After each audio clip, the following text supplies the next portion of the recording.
Anyway, ultimately, Britannia High is either a harmless, cheesy romp, or a hollow attempt to perpetuate the myth that becoming famous for skittering around peeping spunkless, mock-emotional pop songs through your facehole is the single most important goal a human being can aim for. And everyone knows that's rubbish. Having your own low-budget show on BBC4 where you sit around and you pick holes in things, that is where true greatness...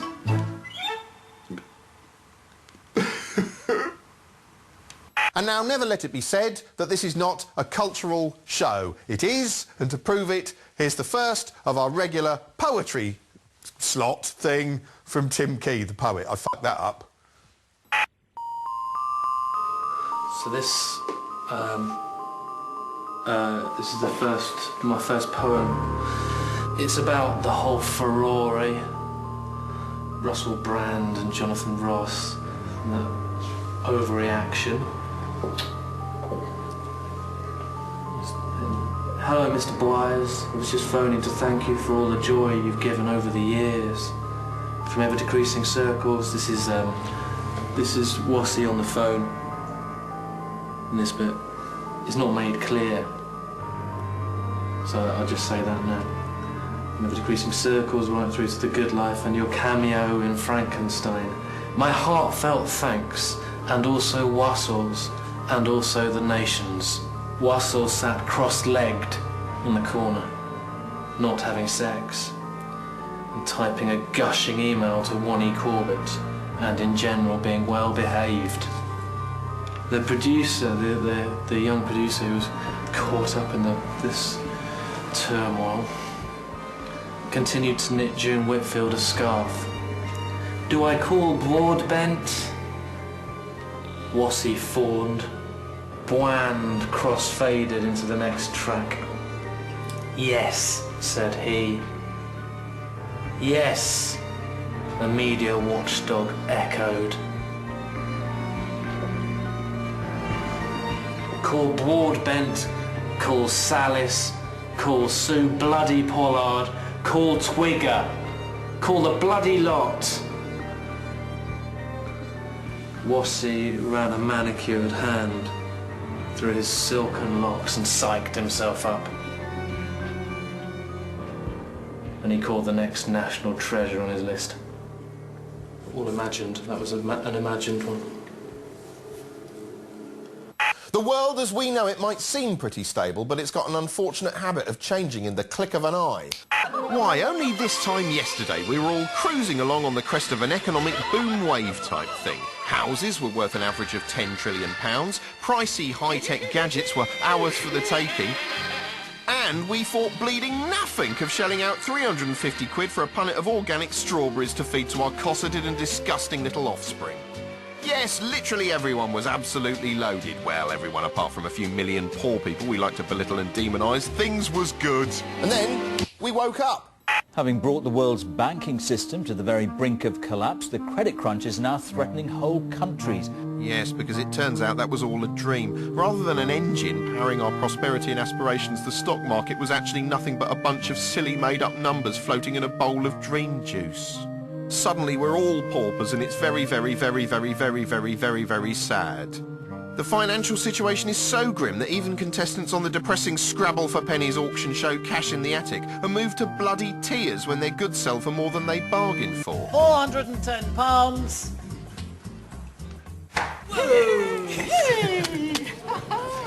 Brilliant, that's really well done. Not that any of that affects me, obviously, because I'm on the telly, and the telly is in great financial shape, right? Wrong. Even before the credit crunch became big news, TV was feeling the pinch. The BBC, facing a below-inflation licence fee settlement, is making 1,800 employees redundant. The commercial networks aren't faring much better. Channel 4's had to slash its programme budget by 25 million and drop its digital radio streams into the dustbin, while ITV has axed 1,000 jobs and lopped 40 million off its budget. What with all the belt-tightening that's going to be required, chances are TV will have to manage its budgets even more cautiously than usual. Game shows won't change much because they're cheap already. Take the ultimately random cosmic ordering what's in the box guess-a-thon Deal or No Deal. That thing shoots several episodes in one day. Mr. Edmonds might change his shirt to confuse you, but otherwise no one's gone anywhere. In fact, you can even see the contestants visibly age over the course of the day. You might see fewer reality shows, partly because they're on the wane and also because they're not quite as cheap as you think. By their very nature, reality shows generate hours and hours of material, and that means hours and hours spent picking through footage of nobodies picking their bums in an edit suite. It's scripted shows that will be hardest hit, especially in an age when audiences have come to expect flashy effects-laden fare, such as family-friendly Merlin or car-bomb-friendly Spooks.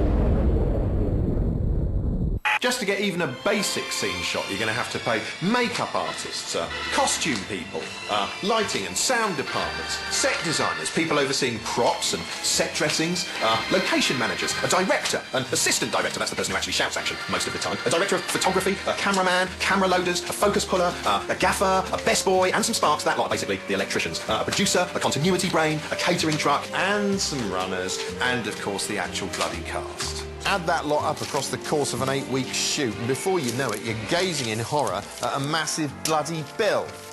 So what can you do to get costs down? Well, the easiest place to start is by changing the script. Doctor Who manages a cunning trade-off between expensive spectacle and comparative thrift. Russell T Davies trades off an episode filled with CGI swarms of Daleks by writing a relatively subdued and therefore cheaper episode for inclusion elsewhere. I recently wrote a script of my own, a load of zombie nonsense for another channel, and in doing so I learnt firsthand how budget constraints can force you to get a little creative. For instance, our zombies had milky white irises, which meant the actors had to be fitted with contact lenses. You're not allowed to use the cheap 25 quid ones for some boring medical reason about people being left blind, which meant we couldn't afford to kit out every single one with the special expensive eyes. The solution? Cast a selection of zombies, then reuse them again and again, wearing wigs or hats to make them look different. Sometimes unforeseen budgetary circumstances mean you have to rewrite scenes. For instance, in the original script, this car was supposed to have a dramatic crash, but as the shoot approached, it became clear there wasn't enough money left to make that happen. So instead of crashing, it did this. I don't know where we are right now, do I? Fuck! Clearly a massive improvement. Left the bonnet. Pop it. The availability of your cast is another major and expensive headache. For example, we only had one day to shoot scenes with Davina McCall as a zombie, so on another day some takes were done with a dummy at the window taking her place. Anyway, it turns out we needn't have spent any money at all because, in fact, all you need for proper spine-chilling horror is a fireplace, a book, and this man. Good evening. I'm Paul Ross. Are your windows bolted? Are your doors locked? Let's hope so, because I'm about to open my big black book of horror. Yes, Paul Ross's Big Black Book of Horror is a terrifying journey into the unknown for Paul Ross. I repeat, Paul Ross, a name that from this point on will be synonymous with timeless horror fiction. Little Chapel Wedding by Kathleen Croft. I had got quite friendly with my new neighbour Janice and had helped her unpack the smaller boxes of belongings after she'd moved in. TV doesn't come much cheaper than this. There's only 2 camera angles and the occasional cutaway shot just to liven things up. I was sitting on the verge of the A426. But largely it's just Paul Ross reading from a book in the style of, well, in the style of Paul Ross. I'm desperate to know more, but I don't want to pressure her. If you don't want to talk about it, just tell me to shut up. No, it's all right. I don't mind you asking. I didn't want to bore you with it. You must think I've lost the plot. Don't be stupid. Why would I think that? I say reading. Actually, he only glances at the book a couple of times every half hour. Luckily, none of that manages to detract from the panorama of raw, blood-curdling horror he manages to conjure up. Oh my God, I whispered. The place is haunted. I watched her glide to the door and disappear through it, just like they do in films. The level of detail is stunning. You know that because of Darren's night shift starting this week, I stopped over and brought the kids back myself to save Darren the journey up and down on Sunday evening?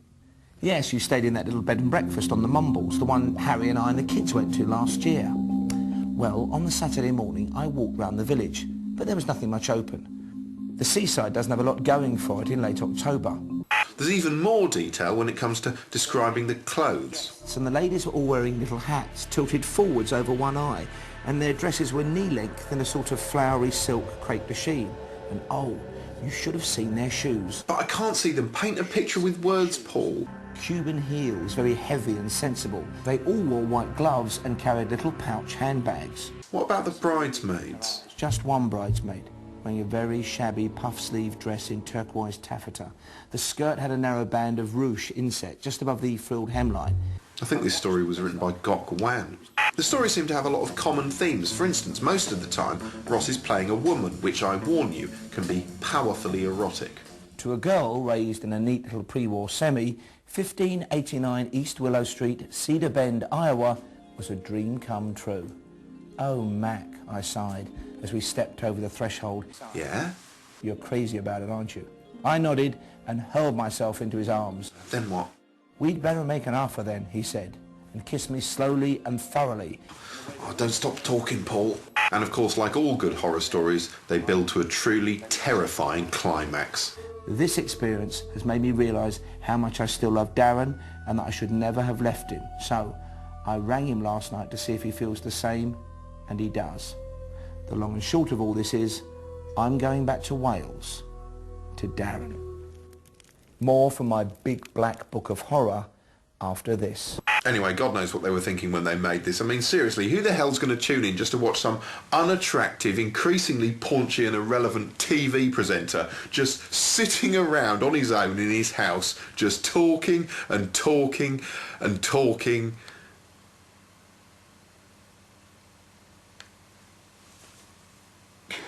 And now, here's Lisa Tarbuck talking about something wet and furry and close to her heart. When I was younger, I was slightly obsessed with Tales of the Riverbank, which is also known as Hammy Hamster. It's set on, funnily enough, a riverbank, and it's very idyllic, and it's a bit hobbity in that you've got, you know, Ratty or Hammy's house. I don't know, actually, if you ever see Hammy's house. But you've got Ratty's house with a little dock outside for him to moor his boat, and invariably you go inside and you see them planning an adventure or about to get up to something. What is it? Oh, there's no time to explain now. Just forget about tea.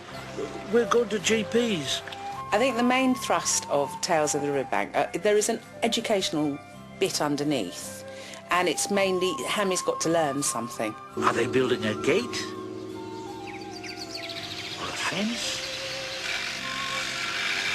Or perhaps even a house?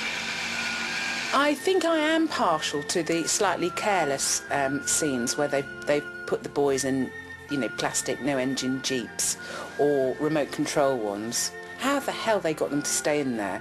I mean, these days you wouldn't be able to do it. Of course you wouldn't, and some might say rightly so. But there's sometimes that they just catch you in a way that can make you laugh your head off. Hold on to your hat, Hammy.